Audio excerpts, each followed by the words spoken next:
Hi. Hi, we're live. We're out walking again, and I thought, oh, I'm gonna get warm and then take my layers off to do this video. And yeah, I'm not going to take my layers off because it's still so balmy warm. Yeah, 40-something in degrees. the Northwest here. But it's a wet cold because we're right next to the Columbia River, which is behind us. Yeah. And then yeah, it's our Friday. So welcome to Friday once again.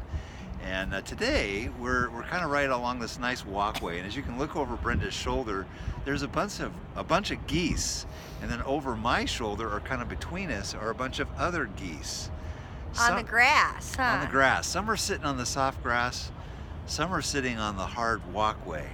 What you can't see on the walkway is a whole bunch of poo. I mean, we're talking a whole bunch of and poo. And some of them are sitting in it. Some of them are actually sitting in their own poo, which is kind of like Stepfamily world. It can be. Some are sitting in the poo and some are sitting in the soft grass. I'm not sure if those that have been relegated to sit in the poo are like in timeout or something, but they choose to sit there. And I think the concept here is that, you know, are we taking the easy way or are we taking the hard way? What do you think? Step family. Well, and some are sitting way back on the grass, and like you said, some are a little bit closer to the water. Some are like snuggled in, and they have their head buried back in their, you know, however they do it. They're back in denial. To sleep. They're in denial. I saw one or two that are standing on one foot. Yeah, they don't have both feet in. No, and some, they're beautiful. Yeah, they are and beautiful. they look beautiful. They honk really good if we get really close. Maybe we'll do that when we're done talking. Yeah, they'll all take off. Yeah. Well, maybe then well, I don't know.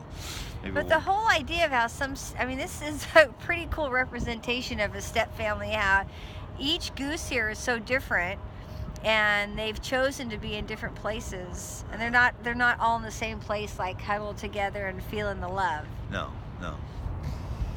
Yeah. I don't know. Maybe we need to do a study on geese movement. However, when you think about the geese, this much I know, that geese, when they do mate for life. I like that. And the point of, you know, if we're going to mate, then let's get it right this time. You know, whether you had to disengage from your first family because of death or divorce, you know, life throws stuff at you, and some of it's like sitting on the park grass and it's easy, and other stuff it's as hard as pavement and it's not comfortable. But to stay in that place of discomfort until you've rested and that you can then, you know, continue your journey is, I think, the message of the day is, you know, back to always forward. But sometimes you have to sit still and sit in the poo. Yeah. I think that's one of the things we're finding as we're working with couples is the willingness to get through the hard stuff so you can get to the hope. Yeah. And I think that's an amen in goose goose language. Saying something. Yeah, they're agreeing with me. Or that, or they're saying you're an idiot. I don't know. But anyhow, I don't know. What more would you say to that, Brent? Well, especially when it's tough, I think that's a great time.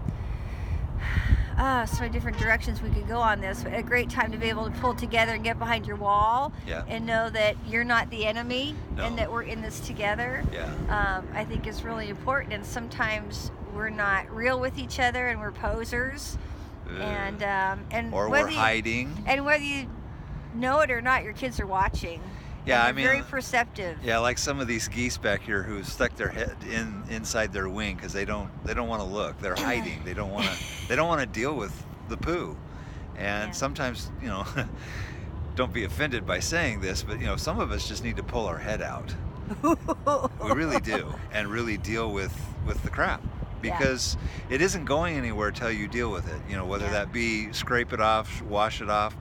But, you know, dealing with one's crap, so to say, usually, as I share with many people, is the process of not processing, but eventually digesting, which means flush. And sometimes flushing requires a righteous anger, and then moving into grief, and then eventually forgiveness. And forgiveness is not something cheap. It's something that really is heartfelt, where you engage not only your mind, but your emotions, and then eventually the will to let something go. And letting something go may actually need to be memorialized, you know, in regards to, you know, some kind of a ceremony, depending upon how deep the wound is, so that you never forget because the wound is still going to be there. The crap, the evidence of the crap may still reside, but you don't have to step in it. You don't have to deal with it anymore because you let it go. But I think what's really important is I think so many people want to rush to forgiveness, especially if you have a faith in Christ, because that's what we're supposed to do. And when we meet with couples, that's not the first step, is forgiveness. Sometimes you have to really acknowledge and feel what happened. Because if you don't really get it in your heart of like, what am I really forgiving? It's just it's a head thing. It's like, oh yeah, I forgive you because that's what I'm supposed to do, when you're still wounded inside. Well, and I think we were just working with a couple not too long ago to where that was the case, and being in a step family, there was some really deep wounds in how this person's divorce ended, and they were still holding on to it, not only intellectually. I know, they gave me the Christianese line, yeah, I've forgiven, I've forgotten, and I went, again, excuse the expression, but bull. His emotions were so intense that the hurt was still there, and to give him the space and the ability to feel the feelings, that's not a sissy thing to do. Men, to turn into your feelings is probably one of the most engaging, most terrifying thing, and that takes a warrior, and not that ladies not, but for men, for some reason, if there's this John Wayne mentality of just get some duct tape and wrap up the owie, even though your arm is hanging off, that really is kind of just a pile of poo, like this stuff, because your emotions are still bleeding. Yeah. And your step family, your wife, your kids, your stepkids, and believe it or not, maybe even your former spouse needs you to deal with those emotions so that you can get healthy. Because otherwise you're bleeding all over everybody. Yeah. Everybody is affected. Yeah. I think, I was just reading in the book of Proverbs a few days ago. I'm kind of happened to be in the book. Yeah, look at this barge. You just interrupted me. I was I'm going to make this sorry, but really look at this important cool point. I was going to make this important biblical point. Focus. Biblical point, and you go, whoa, up there. Squirrel. What's that? It's not like getting up in the middle of a really good sermon and gotta go to the bathroom or something. Who does that? I don't know. I do. Anyhow, but I was reading in Proverbs 10, and it's about verse 17. So if you get a chance, go to Proverbs 10, about verse 17.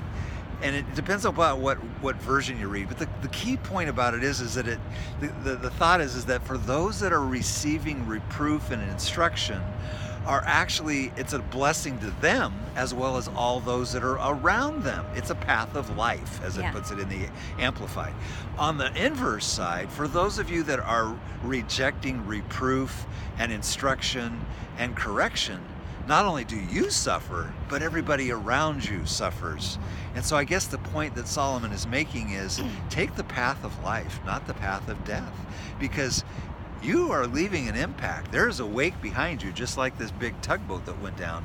It's going to follow you, and it's evident behind. I'm looking at this stretch of the river, a good quarter of a mile. I can tell that big tugboat just went through. So yeah, I'm calling you. Yeah, those jeans make you look fat. So anyhow. Okay, you're done. Can I get an amen?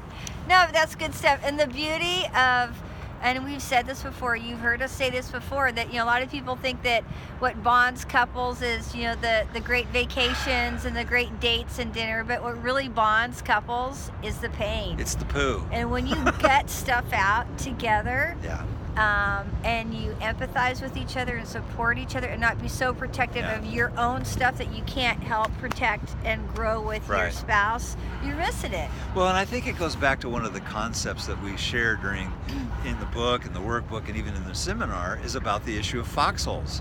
Now, foxholes are temporary situations, but when you get down in that foxhole together, in that grimy, mucky, dirty, messy situation, and ride it out together, when you come out of that foxhole, you are far stronger, and you know that you can trust one another to have each other's back, especially with step-family poo. Yeah. I can't bring myself to say it because I know there may be people Okay, watching. now there's a plane coming in, so you got anything to say about the plane? You're interrupting me again. Sorry. You're interrupting me I think we've gone long enough. Yeah, I think we're rambling. We just want to encourage you in your step family journey, and It's the gift that keeps on giving. Yeah, keep forgiving, keep loving well, keep battling for people's hearts.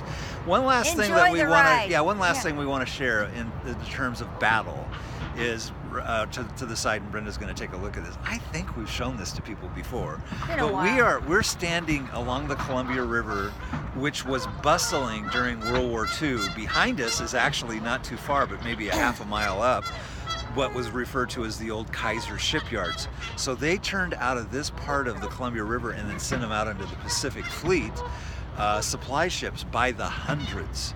And so there's a little monument here to Rosie the Riveter. This is so cool. A bunch of lady welders did this. Oh, there's another plane. And there's a plane. The plane. Okay, but look at this statue of Rosie the Riveter.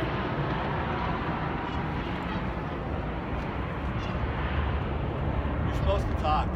Which is a memorial to all the ladies that were in the shipyard while the guys were out fighting the war. So very cool, very detail orientated too. I love the ship here and that. So anyway, it's a great reminder. Yeah, and they have a monument here with people's names on them, which, interestingly enough, having lived in this community for most of my life, I recognize a lot of the last names. Do you? Yeah, it's kind of crazy. Probably passed by now. Anyhow, well, happy Friday to everybody. Again, keep going forward, always forward. And remember, if you ain't got the marriage, you ain't got nothing. Okay, take care. Thanks, guys. Take care. Bye-bye. Bye.